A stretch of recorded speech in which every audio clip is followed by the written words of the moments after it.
Hi friends, welcome to my channel. இன்னைக்கு நம்ம பார்க்க போற topics maintenance of wife under Hindu and maintenance act. So இந்த டாபிக் வந்து பார்த்தீங்கன்னா ஒன் ஆஃப் த ஸ்டூடெண்ட் வந்து இந்த டாப்பிக்கில் வீடியோ போடுங்கன்னு கேட்டிருந்தாங்க. ஸோ அதனால் வந்து பார்த்தீங்கன்னா நான் இந்த டாபிக்ஸில் வந்து போட்டிருக்கேன். இது மோஸ்ட்டாக வந்து பார்த்தீங்கன்னா LLB அதாவது லா படிக்கிறவங்களுக்கு தான் வரும். பிகாம்க்கோ இல்லை பிபிஏக்கோ இந்த டாபிக்ஸ் வந்து வராது. ஸோ மெயின்டெனன்ஸ் ஆஃப் வைஃப் அப்படின்னா என்ன வந்து Hindu adoption and maintenance act 1956 சொல்கிறாங்கன்னு பார்த்தீங்கன்னா மெயின்டெனன்ஸ் வந்து ஒரு சப்போர்ட் மாதிரி, ஓகேவா? ஸோ அப்போ ஒரு ஒய்ஃப்னு வரப்போ அவங்களுக்கு அந்த மெயின்டெனன்ஸில் என்னெல்லாம் இன்க்ளூட் ஆகுதுன்னு பார்த்தீங்கன்னா ஃபுட்டு, கிளாத்திங், ஷெல்டர், அதுக்கப்புறம் அவங்களுக்கு தேவையான basics needs, educations, medical expenses எல்லாமே வரது தான் வந்து மெயின்டெனன்ஸ் அப்படின்ட்டு சொல்கிறது. நெக்ஸ்ட் வந்து பார்த்தீங்கன்னா இது வந்து அன்மேரிட், அதாவது ஒருத்தவங்களுக்கு அதாவது அப்பா இருக்காங்கன்னா அவங்களுக்கு பொண்ணு இருக்கும் தெரியுமா? ஸோ அவங்களுக்குமே வந்து பார்த்தீங்கன்னா இந்த மாதிரி பேசிக் நெசசிட்டிஸ் எல்லாமே வந்து மெயின்டெனன்ஸில் வரும். ப்ளஸ் அவங்க மேரேஜ் ஆகிட்டு அதுக்கப்புறம் டிபெண்ட்டாக ஹஸ்பண்ட் கிட்ட போகிறப்பையும் வந்து பார்த்தீங்கன்னா இந்த நம்ம சொன்னோம் தெரியுமா, அந்த food, clothing, shelter, basics needs எல்லாம் தேவைன்னுட்டு.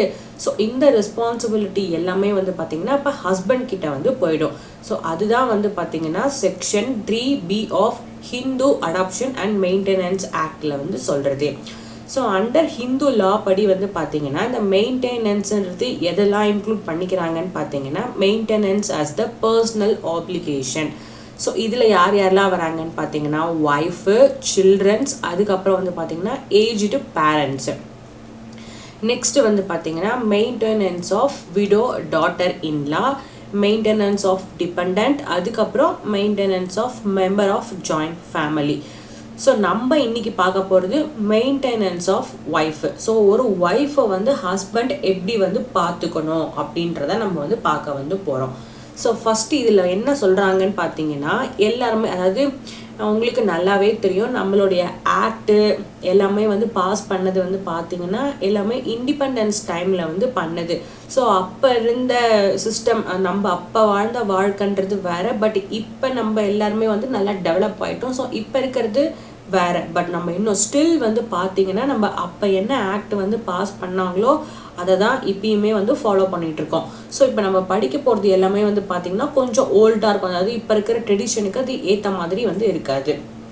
ஸோ இங்கே என்ன சொல்கிறாங்கன்னு பார்த்தீங்கன்னா ஒரு ஒய்ஃபுன்றவங்க எப்பயுமே வந்து அவங்க ஹஸ்பண்டை தான் வந்து டிபெண்ட் பண்ணி இருப்பாங்க. எதுக்குன்னு பார்த்தீங்கன்னா ஃபினான்ஷியலாக. ஏன்னா அப்போல்லாம் வந்து பார்த்தீங்கன்னா யாரும் படிச்சிருக்க மாட்டாங்க. அதாவது எல்லா கேர்ள்ஸுன்னு சொல்ல முடியாது, மெஜாரிட்டி கேர்ள்ஸ் வந்து பார்த்தீங்கன்னா ஹஸ்பண்டை தான் டிபெண்ட் பண்ணி இருப்பாங்க. எஜுகேஷனும் அவங்களுக்கு இருக்காது. ஸோ அந்த மாதிரியான சுச்சுவேஷன்ஸில் என்ன பண்ணியிருக்காங்கன்னு பார்த்தீங்கன்னா இந்த ஆக்ட் எல்லாம் அவங்களுக்கு ரொம்ப ஹெல்ப்ஃபுல்லாக வந்து இருந்திருக்கு. சப்போஸ் அதாவது அந்த ஹஸ்பண்ட் வந்து ப்ராப்பராக ஒய்ஃபை வந்து டேக் கேர் பண்ணலைன்னா கோர்ட்டில் வந்து நம்ம கேஸ் ஃபைல் பண்ணி நம்ம ஒரு அமௌண்ட்டை வந்து நம்ம வாங்கிக்கிட்டு அவங்கவுங்க லைஃப்பை வந்து வாழ்ந்துக்கலாம் அப்படின்ற மாதிரி. ஸோ இப்போ இந்த மெயின்டெனன்ஸ் ஆஃப் ஒய்ஃப் வந்து அதை தான் பார்த்துட்ருக்கோம். ஸோ மோஸ்ட் ஆஃப் த லா வந்து என்ன சொல்லுதுன்னு பார்த்தீங்கன்னா ஹஸ்பண்டோடைய ஆப்ளிகேஷன், அதாவது ஆப்ளிகேஷனா டியூட்டி அப்படின்னு சொல்லுவாங்க.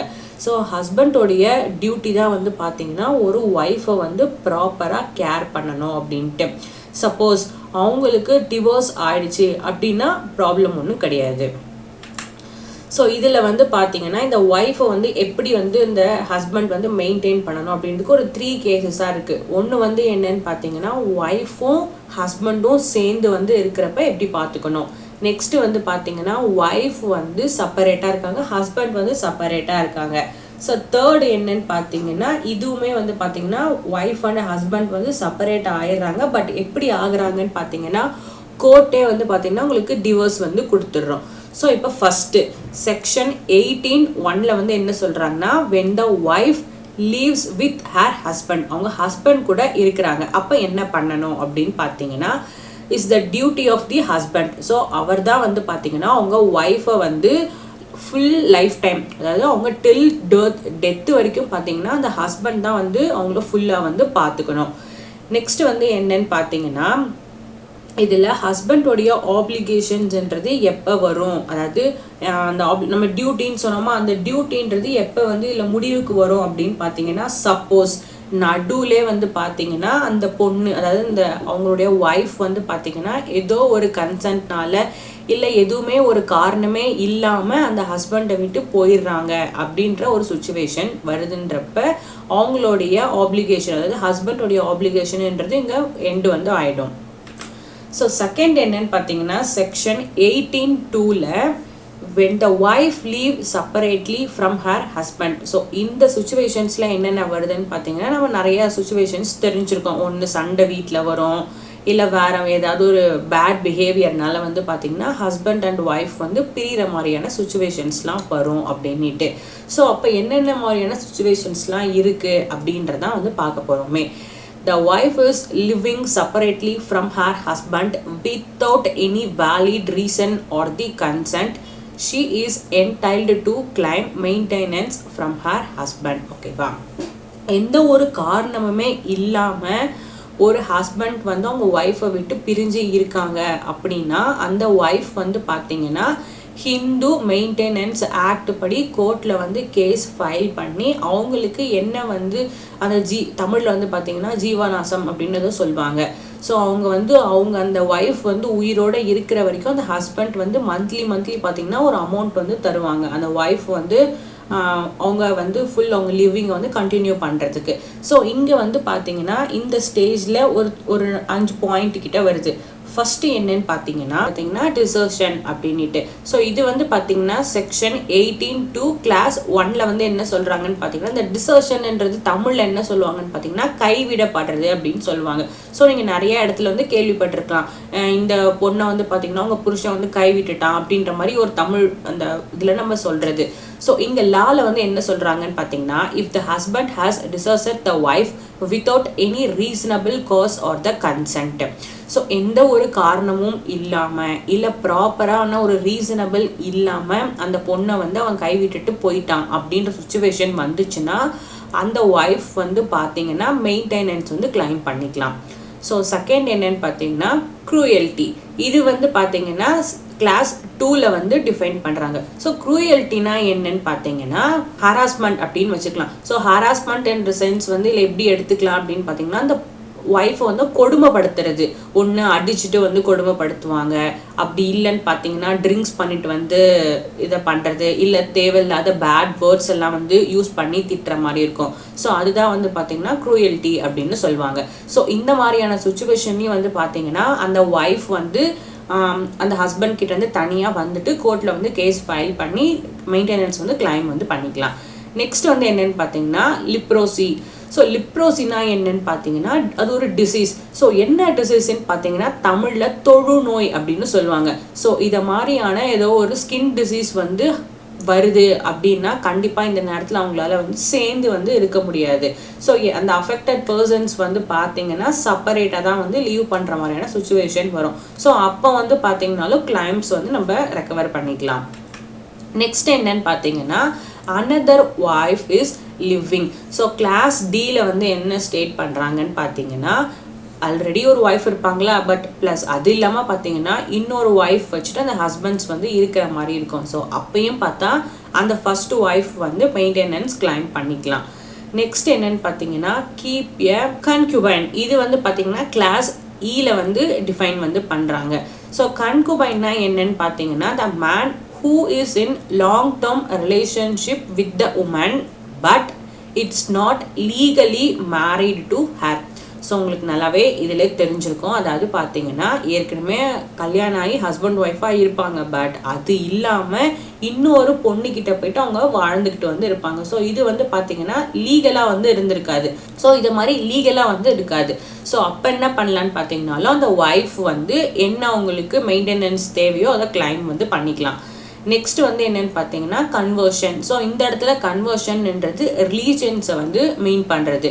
ஸோ அவங்க வந்து ஹிந்துவாக இருக்கலாம், இல்லை நீ வந்து கிறிஸ்டினாக மாறு அப்படின்னு சொல்கிறது, இல்லை அவங்க கிறிஸ்டினாக இருப்பாங்க நீ வந்து அதர் ரீஜனுக்கு மாறு அப்படின்ற மாதிரி ஹஸ்பண்ட் பண்ணாங்க, அந்த பொண்ணை வந்து கம்பல் பண்ணாங்கன்னா அப்பயுமே வந்து பார்த்தீங்கன்னா அந்த ஒய்ஃப் வந்து கேஸ் ஃபைல் பண்ணி மெயின்டெனன்ஸ் கிளைம் வந்து பண்ணிக்கலாம். ஸோ இது இல்லாமல் கிளாஸ் ஜியில் வந்து என்ன சொல்கிறாங்கன்னா இதெல்லாம் நம்ம இப்போ ஒரு 5 பார்த்தோம். இந்த 5 தான் இருக்குன்னா கிடையாது. இன்னுமே வந்து பார்த்தீங்கன்னா நிறைய வந்து ஜஸ்டிஃபபிள் கேசஸ்ல எல்லாமே இருக்கும். ஸோ அதெல்லாமே வந்து பார்த்தீங்கன்னா ரீசனபிளாக இருந்துச்சு அப்படின்னா அந்த ஒய்ஃப் வந்து என்ன மெயின்டெனன்ஸோ அதை கிளைம் வந்து பண்ணிக்கலாம். ஸோ லாஸ்ட் என்னன்னு பார்த்தீங்கன்னா கோர்ட்டே வந்து 2 பேருக்கும் டிவோர்ஸ் வந்து பண்ணுறாங்க. ஸோ இதுதான் வந்து தேர்டில் வர்றது.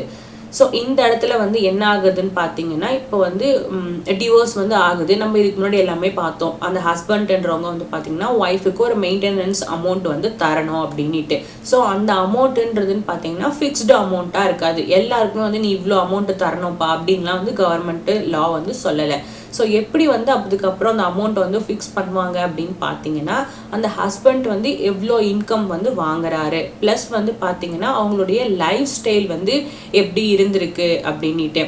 அதுக்கப்புறம் சரி ஓகே அந்த பொண்ணு வந்து இப்போ தனியாக வந்து நம்ம செப்பரேட் பண்ணி ஹஸ்பண்ட் கிட்ட இருந்து செப்பரேட் பண்ணி அவங்க ஒரு இண்டிபெண்ட்டாக போகிறாங்கன்னா அவங்களுக்கு ஃபினான்ஷியல் நீடு வந்து எவ்வளோ வந்து தேவைப்படும். அதுக்கப்புறம் மீதி சில சர்க்கியூம்ஸ்டன்ஸ்லாம் பார்த்துட்டு தான் அந்த அமௌண்ட்டை வந்து ஃபிக்ஸ் வந்து பண்ணுவாங்க. ஒன்ஸ் வந்து இந்த ஆர்டரை வந்து கோர்ட்டில் வந்து பாஸ் பண்ணிட்டாங்க அப்படின்னா கண்டிப்பாக வந்து பார்த்தீங்கன்னா அந்த ஹஸ்பண்ட் வந்து அந்த ஹஸ்பண்ட் வந்து கண்டிப்பாக தான் ஃபாலோ வந்து பண்ணணும்.